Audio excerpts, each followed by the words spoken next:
My lovely ladies, lovely ladies, lovely ladies, চলে এসেছি ভুলভাল ভিডিও নিয়ে। ভুলভাল ভিডিও মানে ডেলি ব্লগস নিয়ে। তো বিষয় হচ্ছে মাংস বেঁচে গেছে। মাংসটাকে এখন কি করা যেতে পারে, তো ভাবলাম একটা রেসিপি শেয়ার করে দিই। কোনো রেসিপি না এটা, ঠিক আছে? একটা 10 রকমের ভিডিও দেখার পর এক রকমের একটা জিনিস মাথায় আইডিয়া আসলো।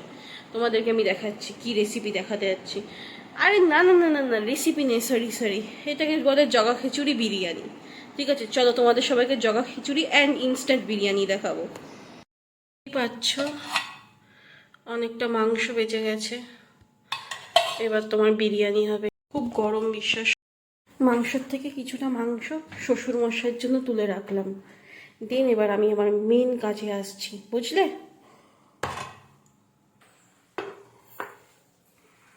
আচ্ছা, যে কোনো চালই দেওয়া যেতে পারে, গোবিন্দভোগ চাল বা আতপ চাল।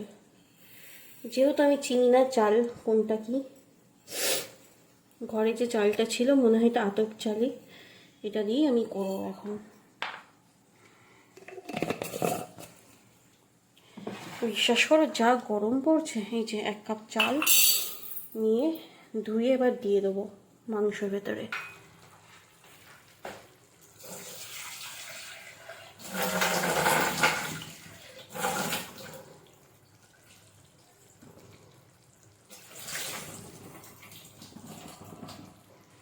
ভালো করে ধুয়ে নিয়েছি, এবার দিয়ে দেবো।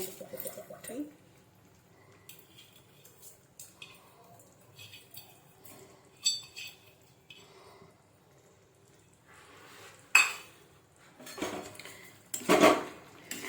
ভালো করে এটার সাথে মিক্স করে নিতে হবে।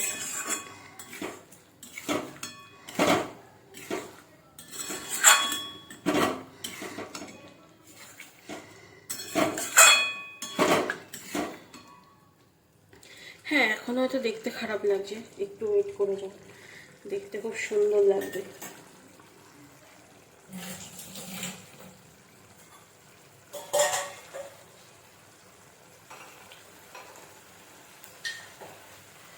এক কাপ চাল দিয়েছি তো 2 কাপ জল যাবে মাংসে, যেহেতু অলরেডি 1 কাপ জল দেওয়া রয়েছিল, তার আর 1 কাপ জল কাঁচা জলই দিয়ে দেবো, এত খাটবে কে।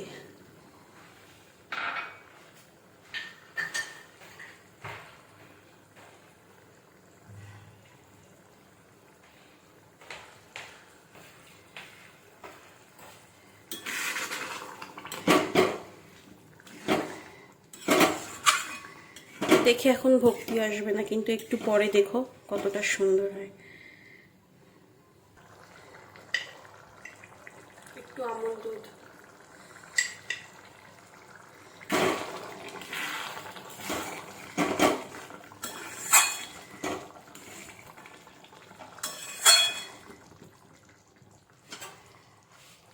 একটু গরম মশলা,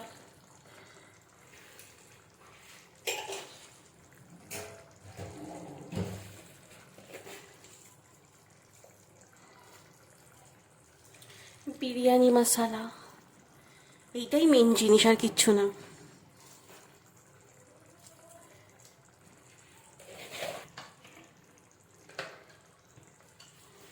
এইটুকুনি কি,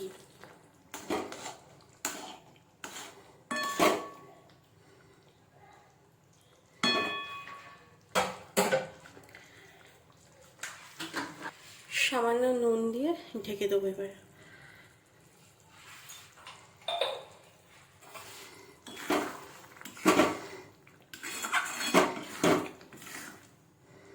দেখো চালগুলো কিরকম মুড়ির মতো ট্যাপা ট্যাপা হয়ে ফুলে গেছে।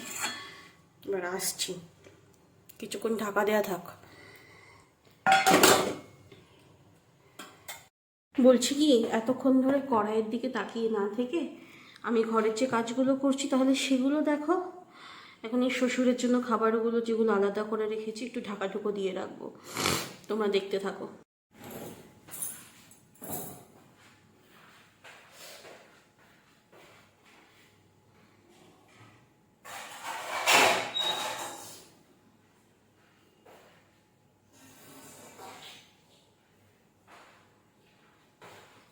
থালাটা দিয়ে খাবারটা ঢেকে রাখি। আর এই যে বেঁচে গেছে এতখানি, ফ্রিজে দিয়ে আসি।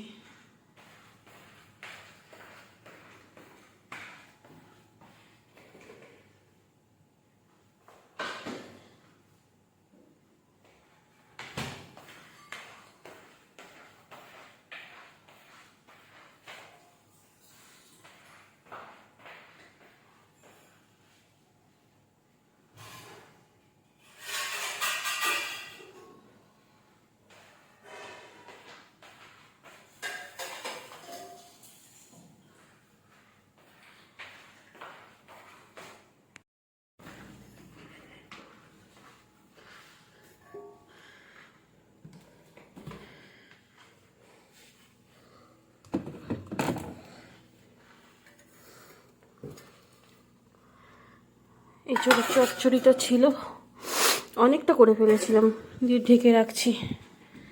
জিনিস বুঝে পাই না যারা এই ধরো ব্লগিং করে, ঠিক আছে, এই যে ক্যামেরা অ্যাঙ্গেল বারবার এদিক ওদিক সেদিক করে, ইটস টু মাচ ডিফিকাল্ট।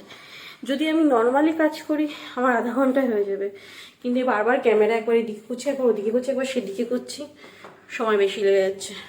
চলো দেখাচ্ছি কতদূর কী হলো না হলো।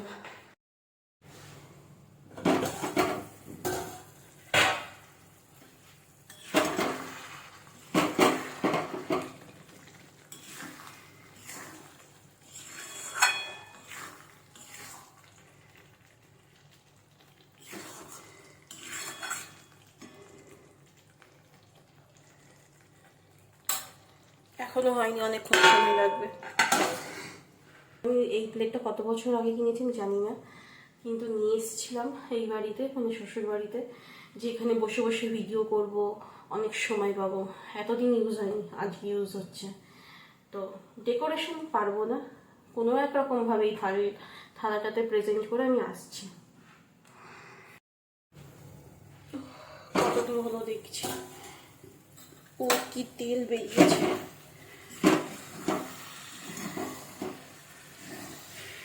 হয়ে গেছে, শুধু এবার একটু ঢাকা দিয়ে রাখতে হবে। দাঁড়াও দেখি চালটা সেদ্ধ হয়েছে কিনা।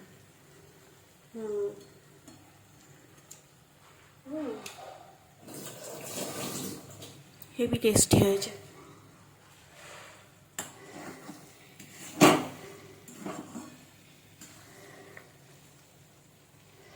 এবার এটাকে আমি 10 মিনিট ঢাকা দিয়ে রাখবো, দিয়ে প্রেজেন্টেবল করে তোমাদের সামনে নিয়ে আসছি। ততক্ষণ একটু এসিটা চালিয়ে ঘরটা ঠান্ডা করে নিই। আমি একটুকুনি রান্না করতে গিয়ে ঘেমে নিয়ে একেবারে স্নান করে গেছি, দেখো এসি চালিয়ে দিয়েছি। তো এখন লাস্ট ফিনিশিং কি হচ্ছে সেটা তোমাদেরকে দেখাতে হবে। চলো দেখাচ্ছি তোমাদেরকে। আশা করি হয়ে গেছে, 10-15 মিনিট ব্রেক নিয়েছিলাম, আর আমি আর করতে পারলাম না। ঠিক আছে, চলো এবার বসে খাবো, আর কেমন হয়েছে তোমাদেরকে জানাবো। বাইরে যা গরম, বাইরে বসে খাওয়া পসিবল নয়, তাই টুল আর আমি মেঝেতে বসে আছি। ঠিক আছে, আমার পাশে ডাস্টবিনও রয়েছে, কি অবস্থা।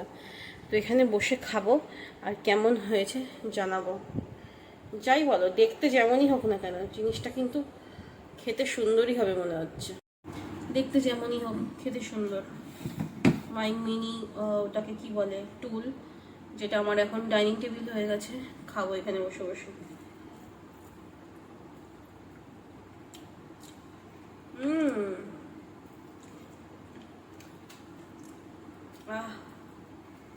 দুধের স্বাদ বলে মেটানো, কিন্তু বিশ্বাস করবেন আমার এইভাবে বিরিয়ানি সব থেকে বেশি ভালো লাগে, বেশ মশলা মশলা।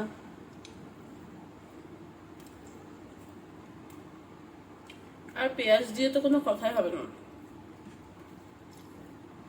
বিষয়টা হচ্ছে আজকে এই অবধি, এটা একটা ডেলি ব্লগের ভেতরে আন্ডারই পড়লো। রান্নার রেসিপি শেয়ার করেছি মানে এই না যেটা রান্নার চ্যানেল, রান্নাও থাকবে, আমার বকবকানিও থাকবে, সমস্ত কিছু থাকবে। তো তোমাদের সঙ্গে আজকের মতো গুড নাইট। একটু শান্তিতে বসে খাই, অনেকক্ষণ ধরে এই ভিডিওটার জন্য আমি খাটাখাটনি করছি, আর পারছি না। Good night.